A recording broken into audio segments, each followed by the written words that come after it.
Sulla on kauhea parta. Anteeksi. Miksi monet meistä pelkää sosiaalisia tilanteita? Mä en ole psykologi enkä psykiatri, mutta tässä videossa mä kerron, mitä eräs psykologi nimeltään Thomas Smithyman sanoo tästä aiheesta. Hän sanoo, että on 5 asiaa, 5 uskomusta, jotka laukaisee pelon ja ahdistuksen tunteen silloin, kun me jutellaan ihmisten kanssa, kun me deittaillaan tai kun me etsitään vaikka uusia ystäviä uudessa maassa. Mäkin olen ollut siinä tilanteessa. Mäkin olen asunut mun kotimaan ulkopuolella. Tai tarkemmin sanottuna hän sanoo, että nämä 5 uskomusta aiheuttaa suurimman osan tästä ongelmasta. Tietenkin joillain voi olla joku monimutkaisempi asia, esim. Joku haastavampi neuroepätyypillisyys. Tämmöinen video ei välttämättä auta paljoa heitä. Joillekin ammattiapu voi olla tarpeen. Mitkä nämä 5 uskomusta on? Ensimmäinen on se, että mussa on joku paha vika. Monilla se voi olla joku ulkonäköön liittyvä uskomus. Mä olen liian lihava tai liian laiha, tai mä olen liian lyhyt tai liian pitkä. Siksi kukaan ei halua seurustella mun kanssa tai olla mun ystävä. Se on joidenkin uskomus. Tai mun aksentti on liian voimakas. Tai mä en ole tarpeeksi mielenkiintoinen ihminen. Mä olen tylsä ihminen. Monilla on sellainen olo. Kun mä olin nuorempi, niin mä sanoin usein S-kirjaimen väärin. Ja mulle tuli siitä sellainen olo, että mä en ole tarpeeksi hieno ihminen. Välillä tää S-vika voi tulla vieläkin, jos mä olen kuormittunut tai stressaantunut, tai jos mä olen väsynyt tai jotain. Jotkut ajattelee, että heidän vaatteet ei ole tarpeeksi hienoja, tai mulla ei ole tarpeeksi rahaa. Ison osan mun elämästä mä olin siinä tilanteessa, että mun rahat oli aika vähissä. Silloin mä usein ajattelin, että vasta sitten, kun mulla on tarpeeksi hyvä palkka, niin vasta sitten mun elämä alkaa kunnolla.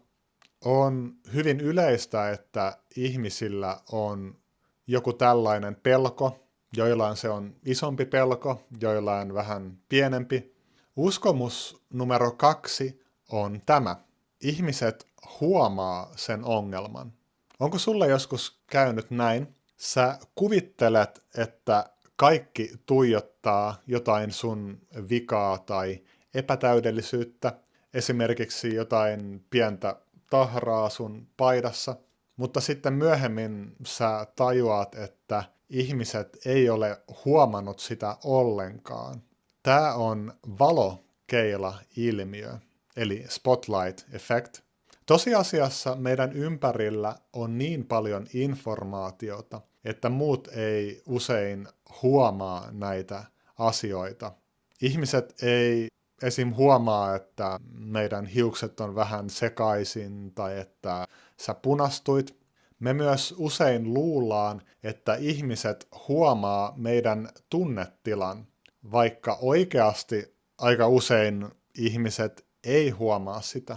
He keskittyy muuhun informaatioon tai he on huolissaan heidän omista ongelmista. Joskus ihmiset tietenkin huomaa meidän epätäydellisyydet ja haasteet. 3. uskomus, mikä lisää meidän ahdistusta, on tämä. Ihmiset on tuomitsevia silloin, kun he huomaa sen vian meissä. Tosiasiassa useimmat viat on sellaisia, että merkittävä osa ihmisistä tykkää niistä. Tai monet ihmiset ajattelee, että toi ongelma ei ole merkittävä, se ei ole tärkeä. Mieti mukavia ihmisiä sun ympärillä. Heissäkin on varmaan joitain vikoja, mutta onko ne tärkeitä? Onko ne oikeasti sellaisia, että sä ajattelet koko ajan, että häpeä, kun sä olet vähän kalju, tai häpeä, kun sulla on jonkinlaiset vaatteet tai jonkinlainen kehotyyppi. Jotkut ihmiset häpeää sitä, että he punastuu, mutta monien mielestä on vähän söpöä, jos sä punastut. Lipevät, super itsevarmat pelimiehet ärsyttää niitä. Tämän psykologi Smithymanin mukaan punastuvia ihmisiä on tutkittu ja keskimäärin heistä pidetään enemmän. Miksi punastuminen olisi kehittynyt ihmiselle evoluutiossa, jos se olisi pelkästään haitallista? Jotkut miehet uskoo, että kaikki naiset tuomitsee mut, jos mä en ole tarpeeksi lihaksikas. Totuus on se, että monet naiset tykkää enemmän laihoista miehistä tai toiset tykkää enemmän miehistä, jotka on vähän ylipainoisia. He tykkää pehmeistä nallekarhumiehistä. Ja monille naisille kehotyyppi ei ole ollenkaan tärkeä, tai se on vain yksi pieni yksityiskohta. Mulle eräs nainen sanoi, että mä olen liian lihaksikas. Toinen nainen sanoi, että olisi kiva, jos mä olisin lihaksikkaampi, mutta mun käsittääkseni naisille jotkut muut jutut ovat paljon tärkeämpiä, kuten älykkyys, luotettavuus ja huumorintaju ja keskustelutaidot.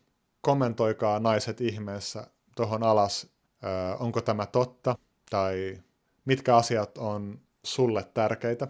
On se niinkin, että makuja on monenlaisia.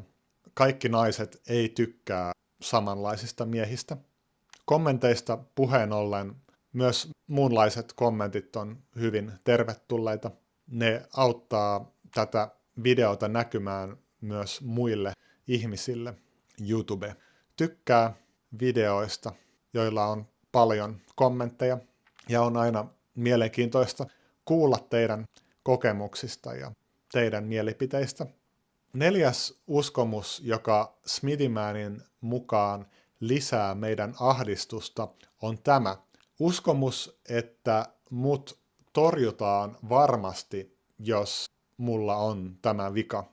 Eli tämän vian takia hän ei halua olla mun tyttöystävä tai vaimo tai aviomies, tai melkein kukaan ei halua olla mun ystävä, jos mulla on tämä vika.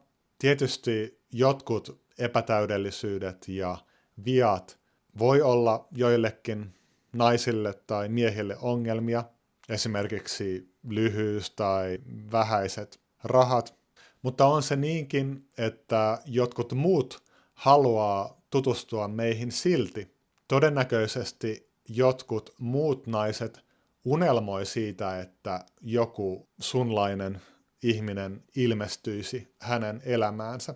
Totuus on se, että täydelliset ihmiset ei ole niin mielenkiintoisia. Mietitään, minkälaisia on esim. Maailman hauskimmat koomikot. Onko he täydellisiä ihmisiä, jotka kerskailee jatkuvasti? Ehkä joidenkin mielestä sellaiset ihmiset on hauskoja, mutta mun mielestä ei. Ja mä uskon, että monet ihmiset on mun kanssa samaa mieltä. Mä olen itse yrittänyt viime aikoina puhua vähän enemmän mun haasteista ja noloista kokemuksista. Mä tajusin jossain vaiheessa, että se saa usein myös muut avautumaan. Ongelmat ja nolot tilanteet vie keskustelun usein syvemmälle, varsinkin jos me osataan myös kuunnella muiden tarinoita. Ja mun mielestä on mukavaa, että keskustelu ei jää pinnalliseksi aina. Liiallinen valittaminen ei tietenkään ole mielenkiintoista. Se voi olla itsekeskeistä ja se voi saada monet ajattelemaan, että no et sä ole ainoa ihminen, jolla on ongelmia. Joka tapauksessa tämä on mielenkiintoinen paradoksi, että tietyllä tavalla vahvuus on heikkous ja heikkous on vahvuus. Oletko sä samaa mieltä? Monet ihmiset tykkää aidoista ihmisistä. Ja jos sä kerrot välillä myös vaikeista ja noloista asioista, niin on todennäköisempää, että he pitää susta. Uskomus numero 5. Jos mut tuomitaan, niin mä en kestä sitä. Tämä uskomus on yleisempää niillä, jotka ei ole vielä kokeneet sitä kovin paljon. Eli he ei ole koskaan pyytänyt naisen puhelinnumeroa tai sähköpostiosoitetta, tai he ei ole melkein koskaan mennyt mihinkään paikkaan, jossa he ei tunne ketään. He ei ole juuri koskaan aloittanut keskusteluja tuntemattomien ihmisten kanssa. Jotkut ihmiset, jotka on työskennellyt myyntitehtävissä, niin he on tottunut siihen, että suurin osa ihmisistä sanoo heille ei, ja vähitellen se, että ihmiset torjuu heidät, niin se ei tunnu enää pahalta. Kun mä olin nuorempi, niin mä muistan, että jos joku ei halunnut olla mun ystävä tai jos nainen ei halunnut antaa mulle hänen puhelinnumeroa tai Facebook-kaveruutta, niin mä otin sen henkilökohtaisesti. Vähitellen mä tajusin, että se ei ole maailmanloppu. Maailmassa on paljon muita ihmisiä ja muita naisia. On hyvä muistaa, että jos joku ei hyväksy mua, tai jos heillä ei ole nyt aikaa meille, niin se ei välttämättä liity muhun ollenkaan. Meillä on ehkä erilainen tilanne elämässä. Hänellä on ehkä joitain pelkoja. Hän pelkää ulkomaalaisia, tai hän pelkää miehiä tai naisia. Hänen isä oli ehkä vähän outo, ja hän pelkää, että kaikki miehet on samanlaisia, vaikka hän saattaisi olla kiinnostunut romanttisesti meistä, niin se pelko estää teidän suhteen tai tutustumisen tällä hetkellä. Mun mielestä ei pidä odottaa, että meistä tulee täydellisiä ihmisiä.